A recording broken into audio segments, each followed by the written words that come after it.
Alors quand est-ce qu'il faut passer de la micro-entreprise à la société? Je vais tout vous dire dans cette vidéo. Et pour ça, on va voir deux cas. Le premier cas où vous n'avez pas encore de statut juridique et le deuxième cas où vous avez déjà une micro-entreprise. Alors le premier cas, si vous n'avez pas encore de statut juridique, je vais vous expliquer un petit peu ce qu'est la micro-entreprise.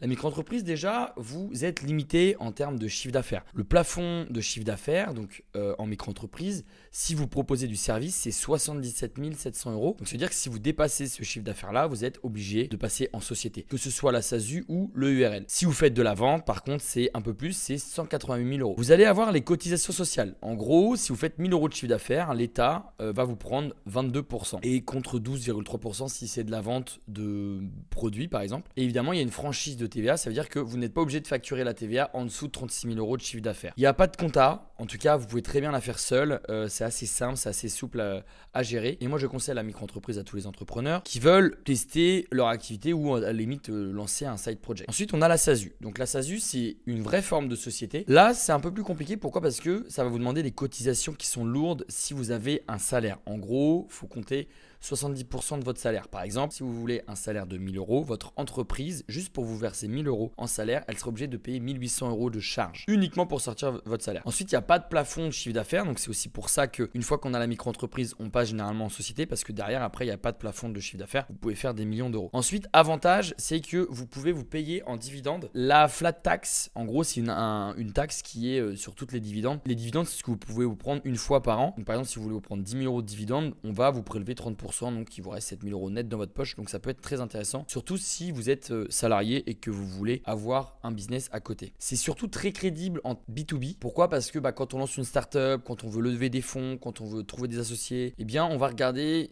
quel est le statut juridique que vous avez, et la SASU c'est la meilleure. Pourquoi? Parce que c'est simple d'intégrer le capital, donc d'intégrer votre société. Et évidemment la SASU, contrairement à la micro-entreprise, vous allez pouvoir déduire tous vos frais, donc resto, ordinateur, téléphone, etc. Donc ça c'est en fonction de ce que vous voulez déduire. Le URL, comme la SASU, pas de plafond non plus. Là, c'est un peu différent de la SASU, c'est que là, vous allez payer des cotisations uniquement sur le bénéfice que vous allez générer avec votre business. Donc, c'est-à-dire que si vous faites 10 000 euros de chiffre d'affaires, en gros, vous allez payer 4 000 euros de cotisation, donc il va vous rester 6 000 euros net dans votre poche. L'avantage de l'URL, c'est qu'elle est beaucoup plus optimisée que la SASU si vous voulez vous payer au réel. Contrairement à la SASU, il faut se déclarer en tant qu'employé de votre propre société et du coup, vous allez payer beaucoup de taxes. Et c'est ce que je vous disais, en fait, au réel, ça veut dire que tu cotises sur ton bénéfice imposable et pas du coup sur ton chiffre d'affaires. Donc, exemple de bénéfice, tu fais 40 000 euros, tu as environ 17 000 euros de cotisation, du coup, il va te rester 23 000 euros. Tu peux aussi déduire tes frais, donc resto, ordinateur, téléphone. Donc. Ensuite, le cas numéro 2, tu as déjà une micro-entreprise, tu as deux cas. Donc, soit tu frôles le plafond, du coup, tu es obligé de changer, soit tu as beaucoup de frais et du coup, c'est beaucoup plus intéressant de lancer une société pour justement déduire tous tes frais. Restez bien jusqu'à la fin justement parce que je vais vous montrer un comparatif avec de vrais chiffres. Mais le problème de la micro-entreprise, c'est que peu importe ton chiffre d'affaires, tu vas payer énormément de charges. Pourquoi? Parce que tu es imposé sur ton chiffre d'affaires et pas sur le bénéfice. Tu peux faire 100 000 euros de chiffre d'affaires, si derrière tu n'as que 40 000 euros de bénéfice, c'est un peu dommage de payer des cotisations sur 100 000 euros au lieu de payer des cotisations sur uniquement le bénéfice. On est d'accord? Donc, un exemple concret, tu es consultant, tu fais 80 000 euros de chiffre d'affaires et tu as 15 000 euros de frais. Eh bien, en micro, tu vas payer 17 000 euros de cotisation et tu vas pas pouvoir déduire tes frais. Donc, tu vas évidemment avoir un abattement de 34%. Pourquoi? Parce que c'est basé sur l'impôt sur le revenu. Et donc, du coup, en net, tu vas avoir 52 800 euros dans ta poche. Mais je le redis bien, tu n'as pas de déduction des 15 000 euros de frais. Donc, les 15 000 euros, tu les payes de ta poche, de ton salaire net. En SASU, avant l'impôt sur les sociétés, ce sera 65 000 euros dans ta poche, puisque tu auras pu déduire aussi tes 15 000 euros. Et du coup, en net, une fois que l'impôt sur les sociétés est passé, tu vas avoir 53 000 euros. Donc, en fait, tu vas avoir un salaire plus élevé que la micro-entreprise. Et en plus de ça, tu auras fait passer les 15 000 euros dans tes charges. Maintenant, on va faire un comparatif beaucoup plus clair. La micro-entreprise, elle est ultra simple à gérer, il n'y a pas besoin de comptable, etc. La SASU, tu es obligé d'avoir un comptable et le URL aussi.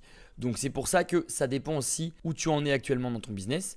Si tu te lances, commence par lancer ton business et générer un peu d'argent. Parce qu'un comptable, ça coûte de l'argent. Tous les ans, il faut faire un bilan comptable, etc. Donc, tout ça, il faut quand même avoir un peu de trésor. Ensuite, tu vas pouvoir faire passer tes frais déductibles, donc tes frais professionnels, avec la SASU et l'URL, mais pas du coup la micro-entreprise. Donc, la micro-entreprise, si j'achète cet iPhone 1000 euros, je ne peux pas récupérer la TVA de 1. Et en plus de ça, je vais le payer en perso. Le plafond de la chiffre d'affaires, il n'y en a pas pour la SASU et l'URL. La micro-entreprise, tu as un plafond à 77 000 euros si tu fais du service. Cotisation sociale, ça peut varier évidemment, mais pour la micro-entreprise, c'est fixe, c'est à peu près 22% du chiffre d'affaires. La SASU, c'est 70% du net. Donc en gros, si tu te verses un salaire de 1000 euros net, uniquement pour te verser un salaire, tu devras payer 1800 euros avec ta société. Et le URL, bon bah là, c'est imposé sur les bénéfices. Donc c'est entre 40 et 45% du bénéfice. La fiscalité. Bon, la fiscalité, on va pas rentrer forcément dans les détails. Tu peux tout choisir avec le URL et la SASU. Bon, la micro-entreprise, c'est uniquement l'impôt sur le revenu. Il n'y a pas d'impôt sur les sociétés, puisque ce n'est pas une société. Et du coup, la micro-entreprise, elle est top si tu es débutant, si tu veux tester ou si tu veux avoir un business sans trop te prendre la tête. La SASU, elle est top si tu as besoin de crédibilité au niveau du B2B, donc au niveau des banques, au niveau des grands comptes, des investisseurs, etc. Top si tu veux optimiser tes dividendes, et elle est surtout top sur le long terme. Comme ça, tu te prends un salaire pas très élevé et derrière, tu te prends des dividendes puisque c'est pas trop taxé. L'URL, elle est top pour optimiser tes charges sociales, c'est-à-dire tu as beaucoup de frais et tu veux tout faire passer dans ta société. Et derrière, tu peux te verser un salaire assez facilement. Et en plus de ça, comme tu fais passer tout dans ta société, on va te prendre uniquement 40 à 45% du bénéfice et pas du chiffre d'affaires. Évidemment, si tu veux créer, que ce soit une micro-entreprise, une SASU ou une URL sans faire d'erreur juridique, tu peux cliquer sur le lien en commentaire et tu peux passer par LegalPlace. LegalPlace a l'habitude de créer des milliers d'entreprises tous les mois. Donc tu vas ici, tu choisis SASU, SARL, URL, ce que tu préfères. La micro-entreprise aussi, tu peux le faire. Et évidemment, tu as mon code promo, c'est Louis15 qui te permet de bénéficier de 15% sur tous les services de LegalPlace. Si cette vidéo t'a plu, n'hésite pas à la liker et si tu as des questions, tu me la poses en commentaire et je réponds à tout le monde. À très vite.